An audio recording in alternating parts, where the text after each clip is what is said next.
Hi guys, this is Michelle with Michelle's Canine Training, and today I want to talk about advocation and socialization. One of the main reasons I find that it's really relevant to talk about right now is because I am here in San Jose. I brought Rylai and two of my cats up here to see my brother's two ragdoll kittens, and it's really important to properly introduce the pets as well as not rush them into any sort of interaction that they are uncomfortable with. So Rylai is obviously much bigger, and she's also older, of course. So given that difference, I expect her to be well behaved around them. I expect her to understand when I ask her to back away from any sort of engagement and interaction, and give the kittens the space and the time to observe her, get accustomed to her smell, just the way she's behaving, and on their own time, approach her for interaction. However, this is something that I feel like a lot of owners misinterpret when it comes to socialization. Socialization does not necessarily mean that your pets need to be friends. They don't have to play together. If we go the entire week without Rylai even interacting with the cats directly, that's totally okay. The important thing is that they get the experience of being in the same space around her and not behaving in a negative way.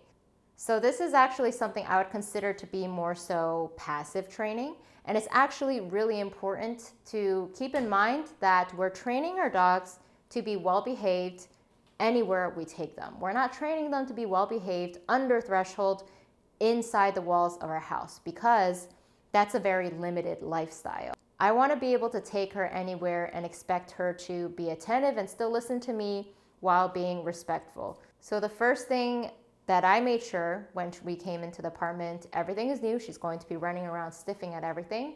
One of the first things she actually did is she went over to the cat bed. So the first thing she did is she ran over to the cat bed and she actually sniffed in there while the kittens were in there.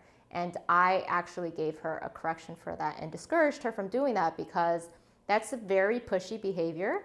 She is invading the kitten's personal space, and it's also a lot of spatial pressure for them. So any type of behavior like that, I have definitely discouraged her from doing.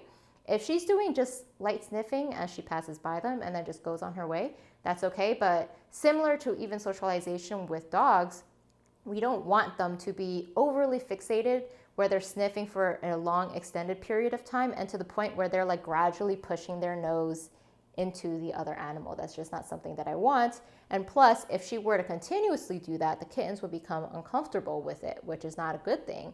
So right now, we're giving them the space and the time for the kittens to decide on their own when they feel comfortable enough to actually go up to her and interact. And like I said earlier, as long as there isn't any negative interaction, even if they choose not to go up to her all week, that's totally okay. Oh, he's hissing. She's hissing.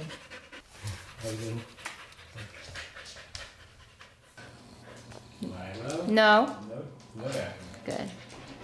So, boy kitten started getting a little brave, but I don't want her to approach them because she's pretty menacing and big. I like her doing this roaming thing, so I'm gonna see if she keeps doing that. Yeah, see, I like this. Yeah, record because I gotta have my camera. Or actually I can see.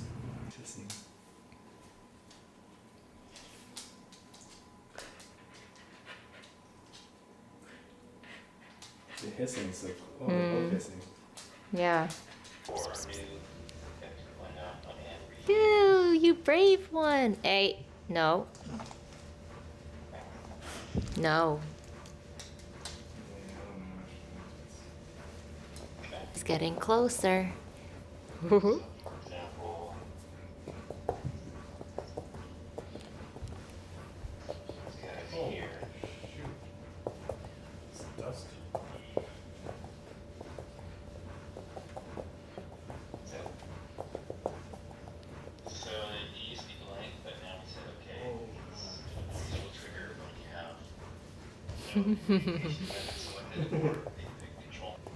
Although I think he's losing. Oh, there it goes. There he goes. He's wiggling. Ready for lunch. Oh.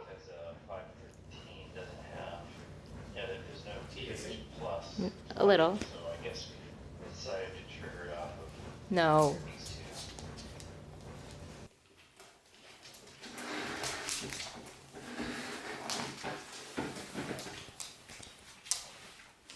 I need to make it myself more.